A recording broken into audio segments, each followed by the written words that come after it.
When I was about 5, coming home from the first Spider-Man movie in 2002, I believed that anyone could be a hero.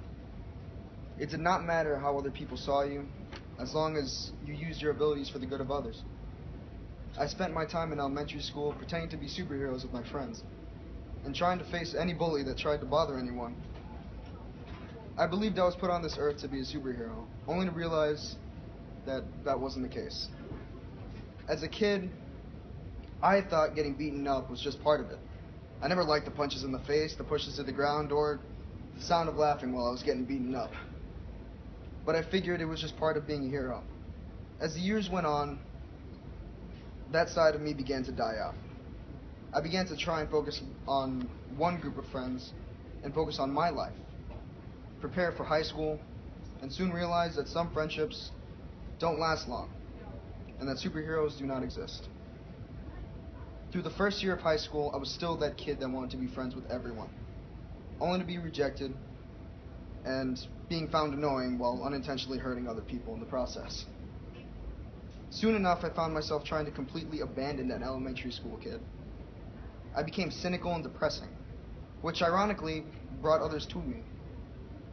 But through this facade of cynicism and nihilism, I still cared for these people around me. Weird, right? I mean, should I not be the one rejecting these people who rejected me?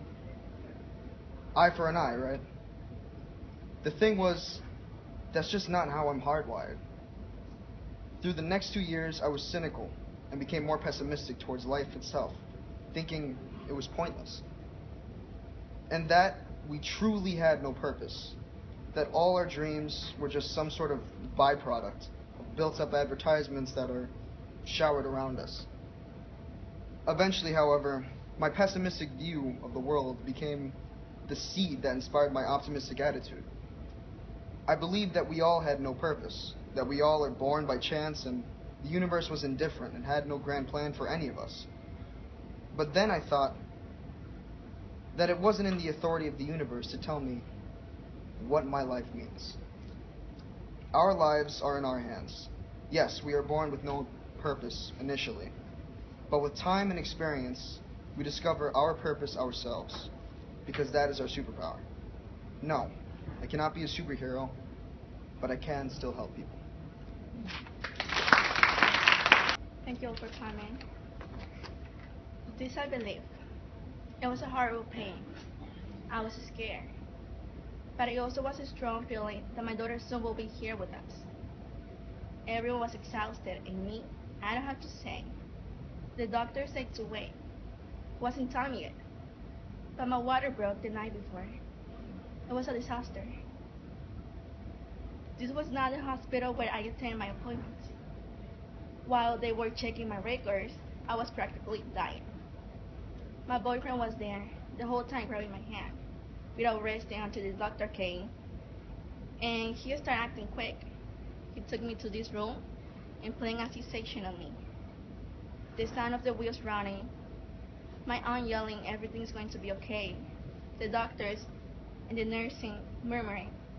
I could even hear the very tiny sound of the air conditioner in the middle of all that noise.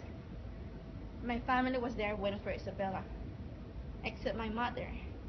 At 10:30, I met the most beautiful girl. I could not believe such a beauty I was looking at.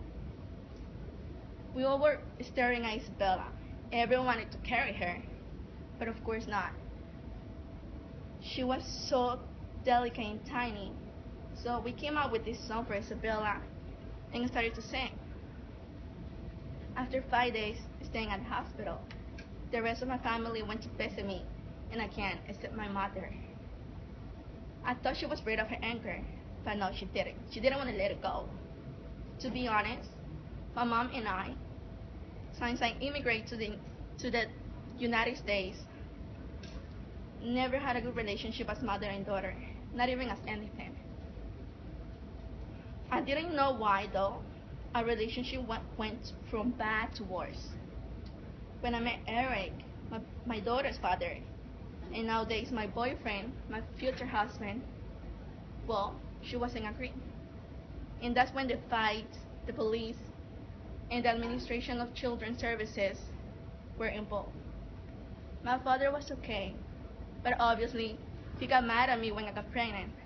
And I'm sorry, and I'm not saying it was a good thing. Of course not, it was wrong. But things happen when you let it happen. But everyone supported me except her. When I was 6 months pregnant, she took me to Puerto Rico for vacations. But that wasn't it. She did everything that was on her hand to separate me from Eric. And I don't understand why. Because just like I said, we never had a good relationship. And she wasn't the mother I expected. And I wasn't rebel or whatsoever. I don't know what I did to her, but sometimes I even feel like she didn't love me. Anyways, I didn't have a phone to at least communicate with him, or even money so I could use his street phone. And the worst thing was that I wasn't eating well. But thanks God, my baby's health was excellent, so I'm fine. When we came back to New York, I escaped from the airport because I didn't like the way she was treating me, and I was afraid to return home. I had this friend who let me stay for more than a month. She helped me with everything. It was good staying there, but I needed to go back to fix the problem with my mother. She has turned her feelings at me from anger to hate.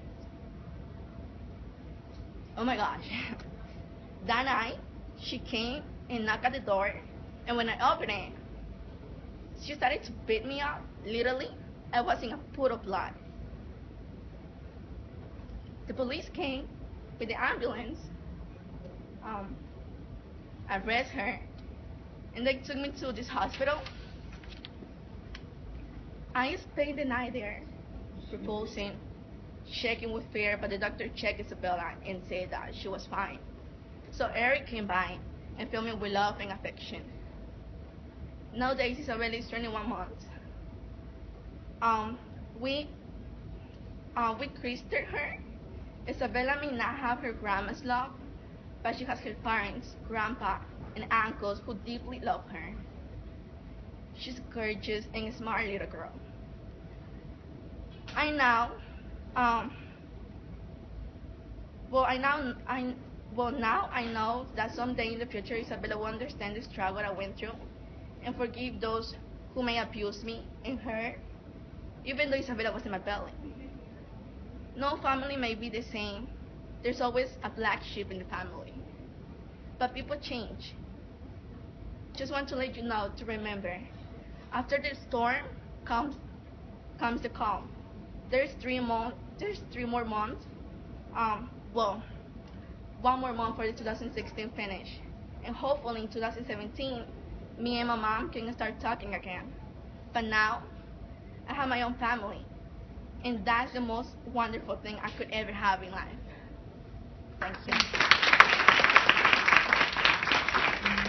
Give him a thumbs up. All right, good morning, or good evening, everybody. Thank you all for coming. Okay, so I'll start reading for you guys. And here I was, standing in the rain, with my bags in my hand, not looking back. I finally had enough with the arguing with my parents, and I felt as if it was time for me to move along with my life, by myself. I would have never thought that this day would ever come, tears coming down my mother's face, but I had to stick to my decision. Ruben, you do not have to do this. I could hear her voice behind me. Just 4 months ago, I had no job, no responsibilities, no money, and life had never been better. The only thing that was expected of me at the end of every 3 months was a good grade on my report card. My life only consisted of school, relaxation, and fun with friends. I had always wanted a job ever since I was young. I love expensive clothes, I love sneakers, but my dad did not always have the money to feed my addiction. I took a step forward in life in order to better myself by applying for jobs. My father had told me, if any job ever hire you, I will personally go down there and tell them to fire you. He only wanted me to stay focused on school, but I wanted to grow up fast and earn money. After graduating high school, 3 businesses wrote me back letting me know that I had received a job. 1 week into starting summer, I already had 3 jobs on my plate. It was not all bad. At the end of every 2 weeks, multiple paychecks put the brightest smile on my face. I could still remember that day. I opened each one of them one by one, the next bigger than the last. I can still hear my mom's voice saying, "Don't spend it all, Ruben. Your father and I have some utility bills that are due in a couple of days." It was at that moment I knew things were about to change. As time passed, more things were being asked of me. Ruben, the house needs groceries. Ruben, the rent is due in 2 weeks. Ruben, your sister needs money for school. Now, you think that's fair? A kid fresh out of high school who just now recently started working, being asked of all these things. I called my grandmother to explain to her the situation. I could always talk to her. I always respected her words and advice. But after encouraging me to make myself happy first before satisfying others, she died. After hearing the news over the phone and knowing that I was unable to attend her funeral, I thought to myself, am I really living my life to the fullest, or am I living my life for everybody else? Having argued with my parents all day, every day about money and other non-important things that never really mattered before, I had enough. I decided to use the money that I saved up ever since I started working in order to get my own apartment. My mother started crying when she found out, which was the day that I packed up my bags and decided to leave. As the rain dripped over my face, the smell of New York is being raised when the streets are being washed by Mother Nature. The garbage is left outside, battles the water of the sky. The screaming from my mother could be heard from down the street. I finally turned around and saw her face. She ran to me and hugged me tightly. She said, "Don't worry. I did not know that all the pressure was being put on you." All my pride left my body at that moment as a mother was comforting her first child. The love that I used to feel when I was just a baby in her eyes was placed into one hug. She helped me pick up my bags and we went back inside the house. Now 4 months passed and the only essential that gets asked of me is then 4 months passed and only the essentials gets asked of me. I came into realization that money is the root of all evil. Even the nicest person will start acting differently once money comes into play. But then again, it does not equal happiness. I knew that the final truth once I compared life before having money and being broke all the time. Happiness comes with people around you. It does not come with possessions. The lesson will forever be embedded in me. We still need money in order to survive in the world, but we do not need it in order to have the kind and happiness in our minds and hearts. Thank you. Hi everyone, my name is Sanelga. This is Abilet Esther. I wake up in the middle of the night and I realized that I was laying down on a hospital bed with two doctors standing in front of me and watching me. This must be a dream. How come I'm here? What happened? So many questions were popping in my head. Before that, I remember I was coming from school with my heavy backpack on my back, carrying two other books in my hand. It was so hot that day and I was sweating. I went to a grocery store for a cold water to refresh my throat. I was listening to my music on my iPad with the headphones on. I was almost home, just a block away from my house. I was about to cross the street and I didn't pay attention to the sign. A car was coming and I think at that moment an accident occurred and I lost consciousness. Something serious happened because I see the doctors were talking about my injury. However, I could barely hear what they were saying. One of them approached me. He asked me, "Hey, young lady, how you feeling?" I didn't say anything. I was just looking at the old man talking. He touched my palm and he checked the machine that was connected to my chest. After that, he left. Opened widely my eyes, I was wondering what happening and what brings me there. I started yelling, and people could hear my scream in the hallway. The person who was working on the floor came and checked on me. I was crying because I could feel pain on my back. In addition, I didn't know why I was in the hospital. The doctor came and he gave me an injection and I drifted into darkness. Later on, I woke up and I saw my family next to me. My mother was crying and she was holding my hand. I didn't know why she was crying, but I was wiping her tears and smiling to her. My sister, although she was young, she knew I was going through a bad situation. She was happy to see me smiling and took my picture with my mom and said, "This is a perfect moment to take a picture. When she will get better, Because I believe she will get better soon. I will show her the picture and tell her how emotional it was. My mother started looking at my sister, talking, and I could see how she was admiring that my sister was optimistic and positive about the incident. Since that visit, I felt alive and inspired by my sister. I start to believe that things will get back to normal. I decide that I should no longer allow myself to think about negative talk no matter what. I should always keep my face to sunshine.